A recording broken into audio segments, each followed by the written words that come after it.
Zimbabwe's Finance and Economic Development Minister, Mthuli Ncube, said that the Southern African nation has lost about 80 lines of credit and correspondent banking relationships with multiple international lenders over the past few years due to what he calls illegal sanctions. Now, according to official data obtained from the Reserve Bank of Zimbabwe, the nation had been isolated to the extent that 4 years ago, the Southern African country had about 2 banks in the whole world that could avail finance to the country.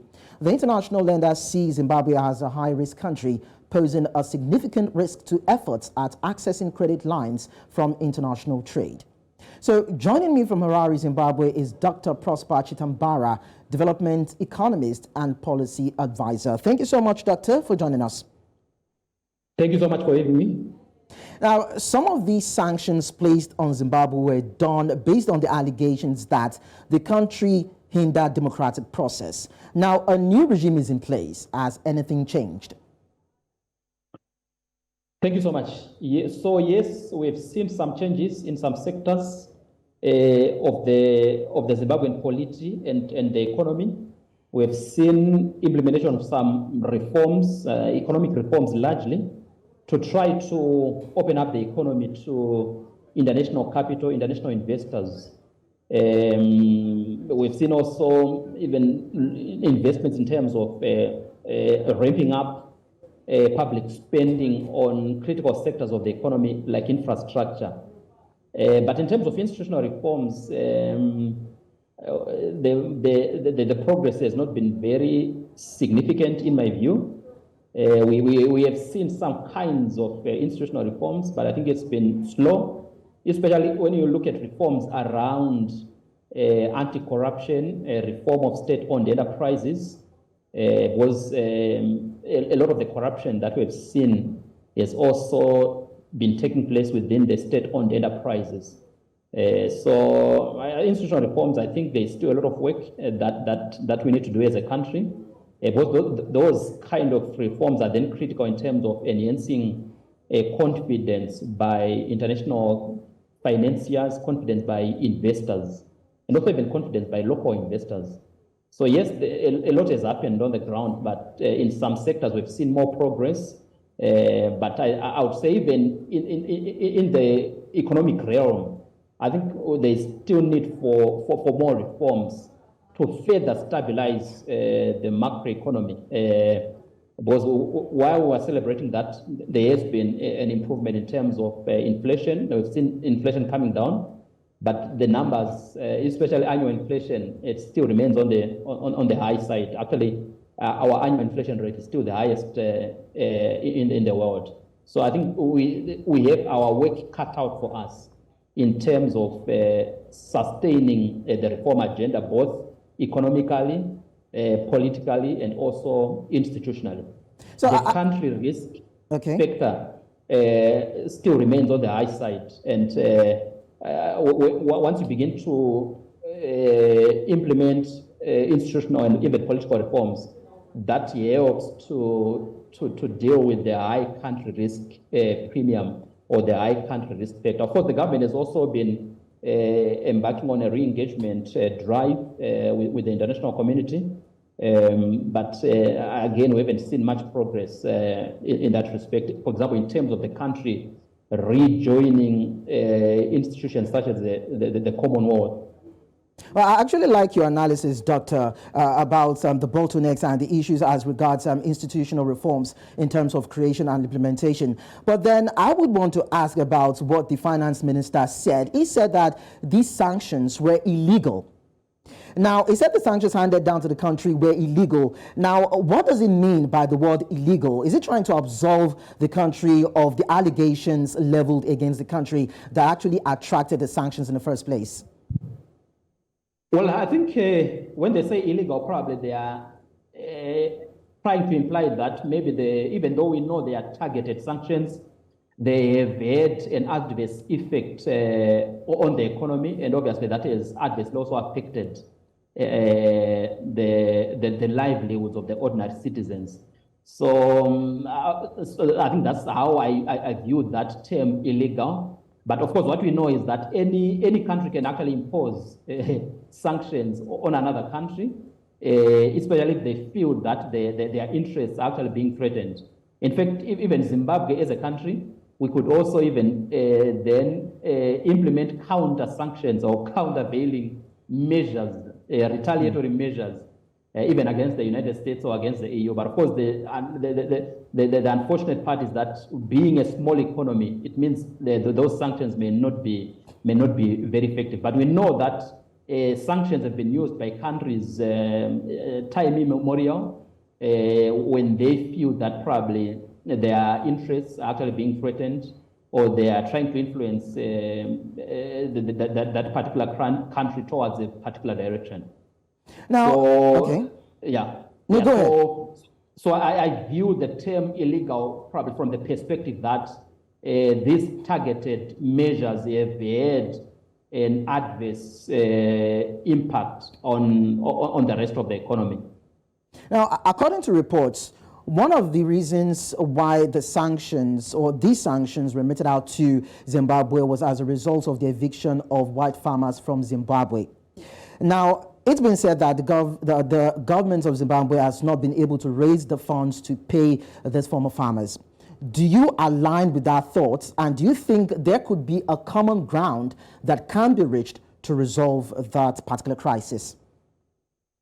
I agree with that view, with those sentiments. I think the sanctions were initially imposed when we embarked on the land reform program.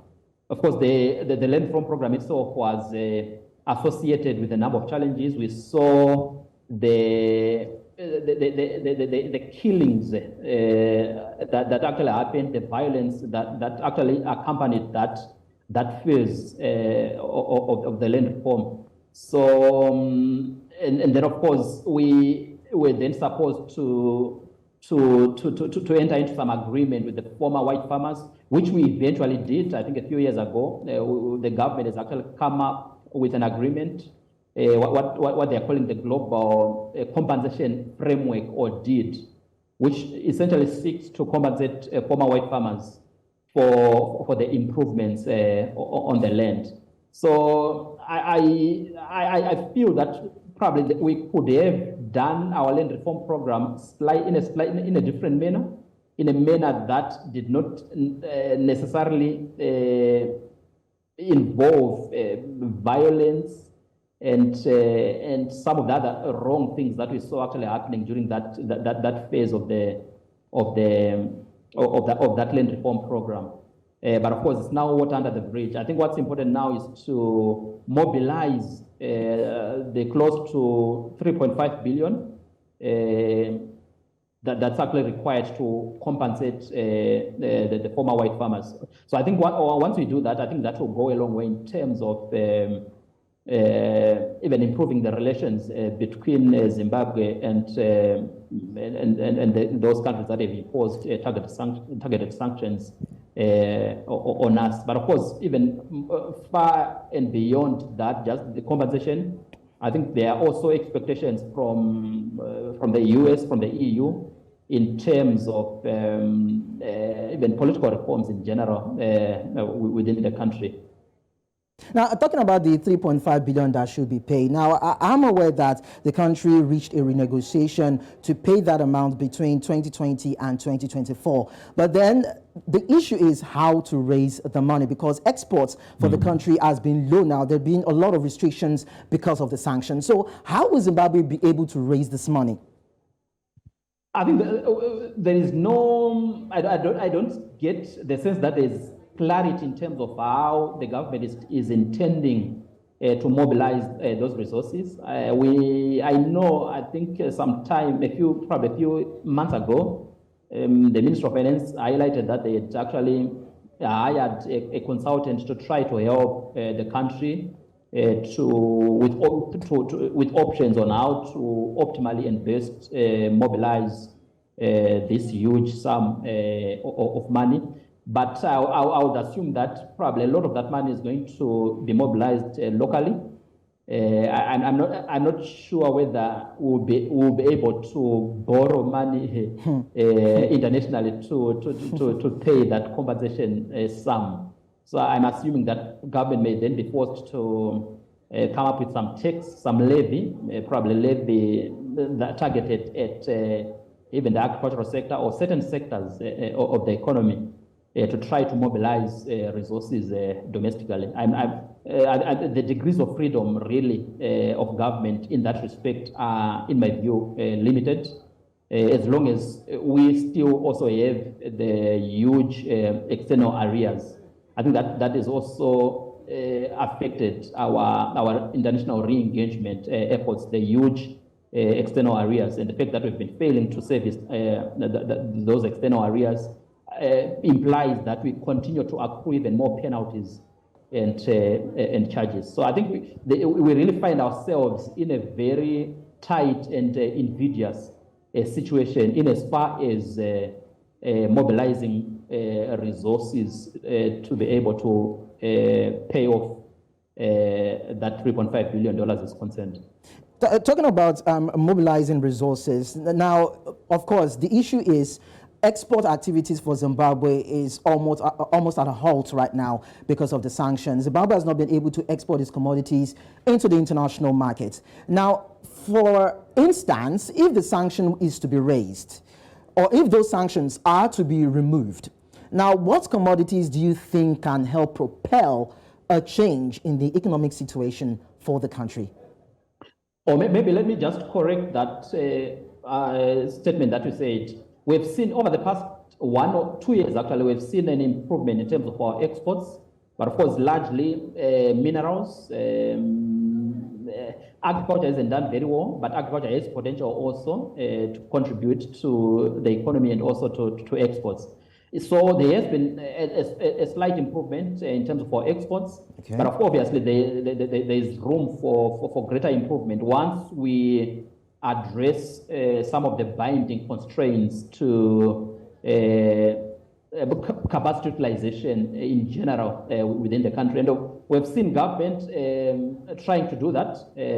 For example, the massive infrastructure investments that government has been embarking upon, especially around the dam construction, the major highways, and also even in terms of electricity. Of course, currently we're experiencing power outages, but the expectation is that probably by end of this year, the situation should improve quite significantly because the government, in partnership with Chinese investors, is actually investing in enhancing our energy capacity, especially around thermal power and also around the solar power, green energy.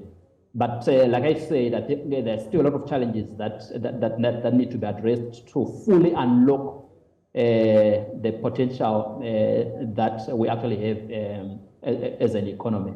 Well, it's quite nice to know that there are other areas whereby the government can look into to see how they can generate revenue.